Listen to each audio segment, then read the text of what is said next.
नमस्कार, उत्तर प्रदेश बुलेटिन में आप सभी का बहुत बहुत स्वागत है। मैं हूं आपके साथ दीपिका। तो चलिए बढ़ते हैं कुछ खास खबरों की ओर। खबर अलीगढ़ से है, जहां 2 दिन पहले हुई डॉक्टर शैलेंद्र सिंह के अपहरण का पुलिस ने खुलासा किया है। शय कुशल डॉक्टर को पुलिस ने कासगंज से बरामद किया है। 20 लाख रुपए की फिरौती मांगी गई थी। कार सवार 3 बदमाशों ने अपहरण किया था डॉक्टर का। पुलिस के दबाव में जंगल में छोड़कर अपहरणकर्ता भाग गए थे। आरोपी अपहरणकर्ता मौके से फरार हो चुकी है।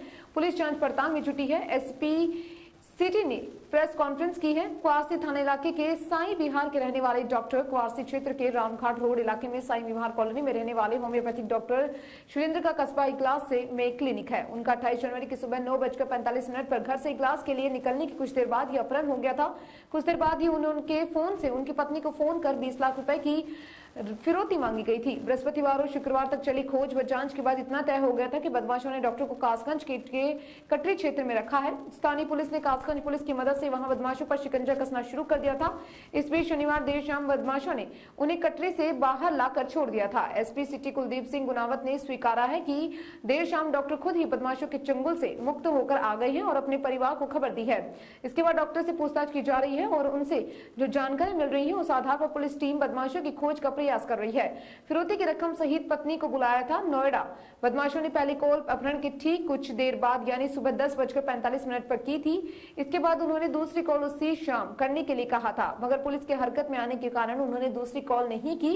इसके बाद शुक्रवार को पुलिस डॉक्टर का सुराग लगाती रही।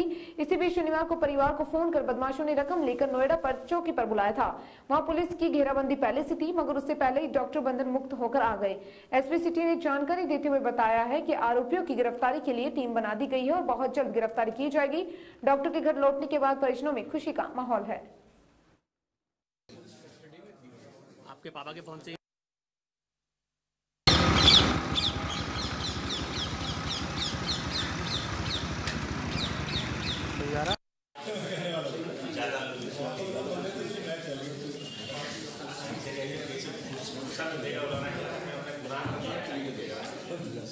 आखिरी कॉल कल शाम तक उससे हमारी बात हुई। कॉल तो उसी से आ रही होगी, हमारे वाले फोन से ही आ रही है। इन्हीं का फोन डॉक्टर साहब के फोन से ही आ रहा था। यूज कर रही है, उन्हीं के फोन से अपना कोई फोन उन्होंने यूज नहीं किया। फोन पे नहीं दिया, फोन पे वो ले गए। आपके पापा के फोन से संपर्क कर रहे थे वो। नहीं, फिर हमने किसको बताया? कल जैसे ये आई हैं खुद छूट के आए तो सीधे घर आ गए।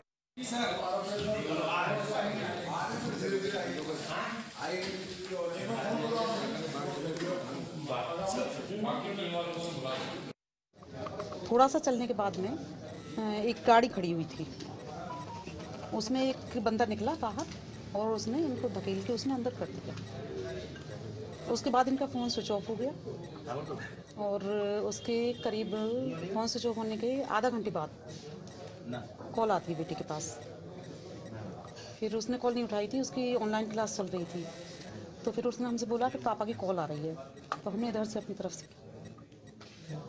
तो जब हमने कॉल की तो इन्होंने फ़ोन उठाया कि 20 लाख रुपए का इंतजाम कर लो और मैंने मतलब प्लॉट खरीद लिया है, प्लॉट देख लिया है, उसके लिए 20 लाख का इंतजाम कर लो। मैंने कहा किसने ले लिया है?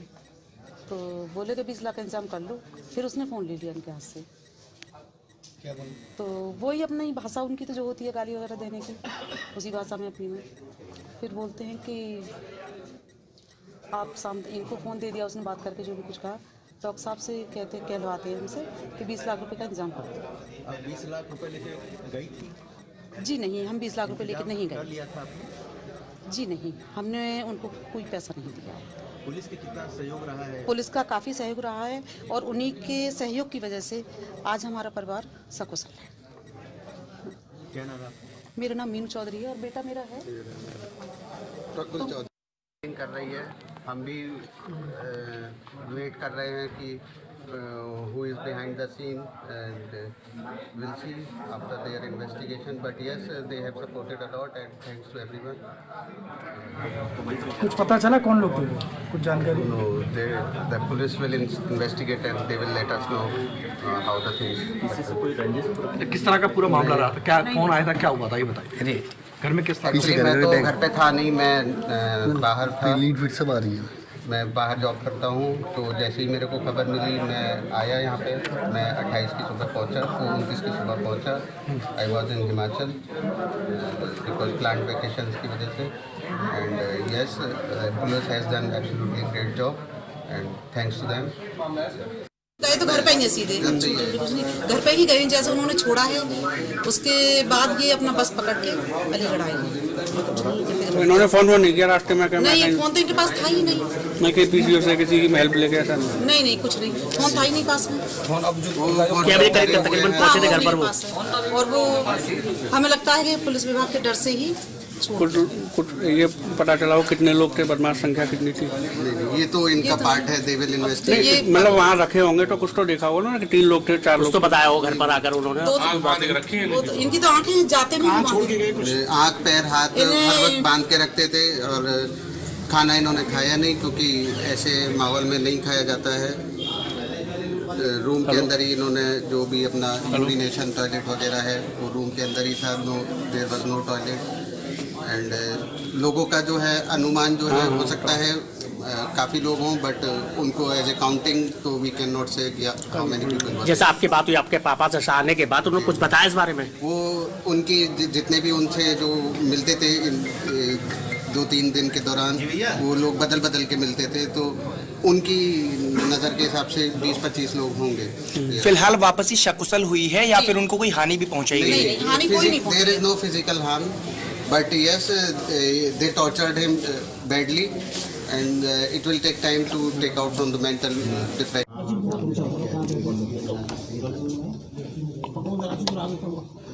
28 तारीख को पुलिस को थाना क्वारसी पुलिस को सूचना मिली थी कि डॉक्टर शीलेंद्र सिंह जो निवासी हैं साक्षी विहार कॉलोनी, इनका सुबह 10 बजे अपने घर से अपने क्लिनिक के ग्लास पे जाते हुए किसी अज्ञात लोगों द्वारा अपहरण किया गया था और फिरौती के लिए 20 लाख की फिरौती के लिए कॉल किया गया था। पुलिस ने इस सूचना पे मुकदमा दर्ज किया था और उसी के आधार पर तुरंत श्रीमान पुलिस अधीक्षक के निर्देशानुसार टीमें बनाकर इसके तफ्तीश में लग गई थी पुलिस।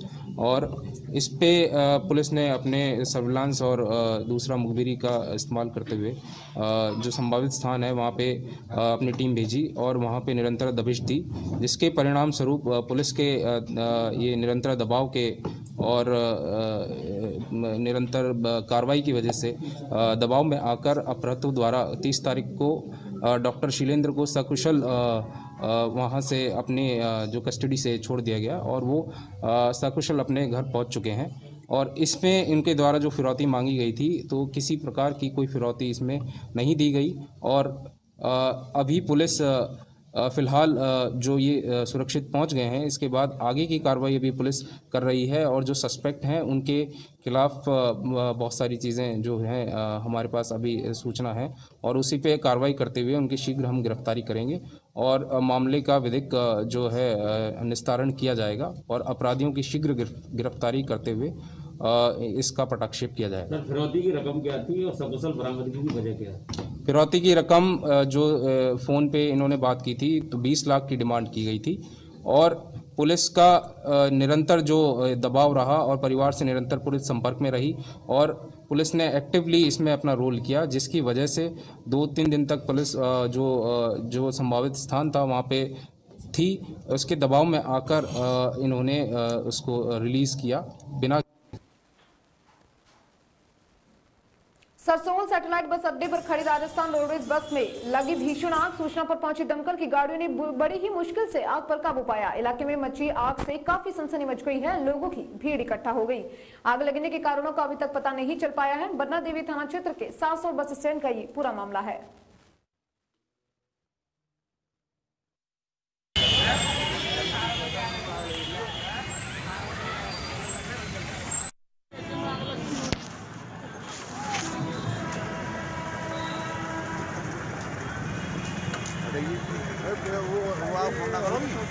हाँ तो वही वो तो आएगी।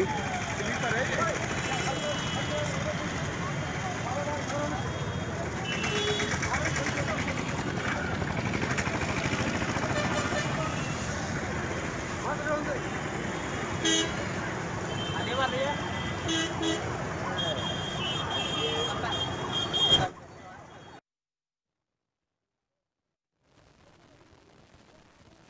बिजनौर के चांदपुर में चोरी की घटना सीसीटीवी में कैद हो गई है। गया चोर रात के अंधेरे में मोटरसाइकिल लेकर फरार हो गए हैं।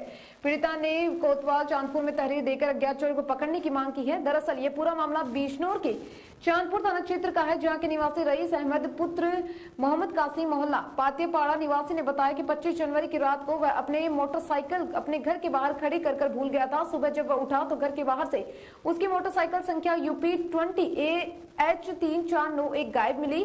पास की ही जब क्लिनिक पर सीसीटीवी कैमरे चेक किए गए तो एक अज्ञात चोर मोटरसाइकिल चोरी कर लेकर जा रहा था।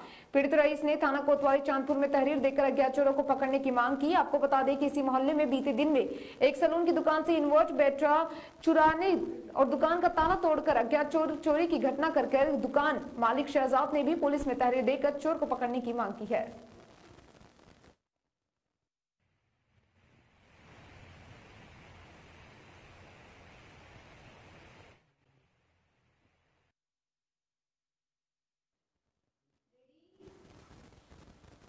कृषि के मुद्दे पर वित्त मंत्री निर्मला सीतारमण ने कहा है कि एमएसपी में कई परिवर्तन हुए। बीते 6 साल में एमएसपी 1.5 गुना किया गया है।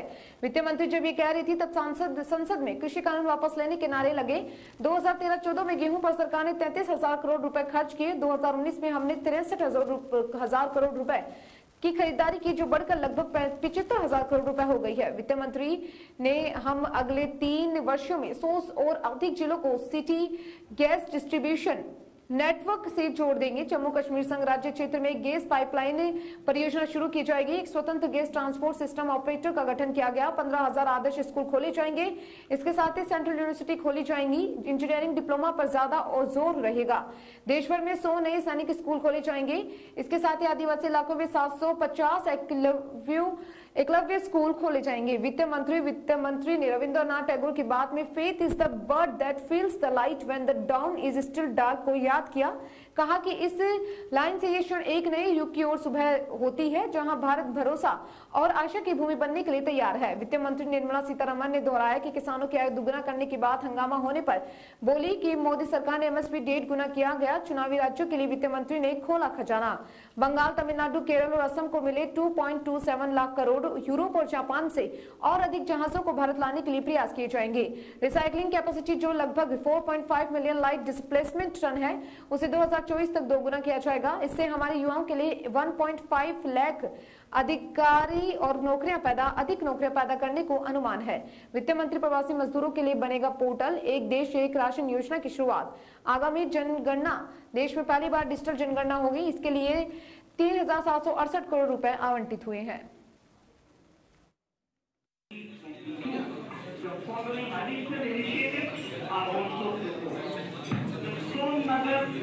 Section 263 kilometers of eastern dedicated freight corridor will be taken up in PPP mode in this year itself. Gomo-Dankuni section of 274.3 kilometers.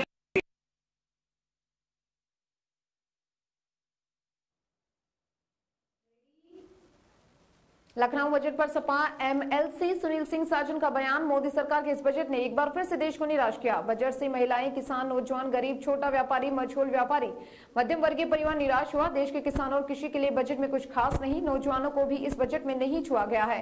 रोजगार देने के उपायों पर भी कोई बात नहीं की गई। रियल एस्टेट के लिए भी कोई बात नहीं की गई। हाँ, इस बजट में ये बात जरूर बताई कि देश के इंफ्रास्ट्रक्चर को कैसे बेचा जाएगा। देश के जमीन, ट्रेन, पानी, बिजली के बेचने के तरीके जरूर इस बजट में बताए गए हैं। यह बजट देश के 90% लोगों को निराश कर रहा है और 10% लोगों के लिए बनाया गया है। बजट में कवर नया है, बाकी बजट के सब पन्ने पुराने हैं। 90% आबादी को निराश करने वाला बजट के कमजोर मध्यम वर्ग, खेती करने वाले किसानों, बेरोजगार नौजवानों, छोटे उद्योगपतियों को निराश किया है।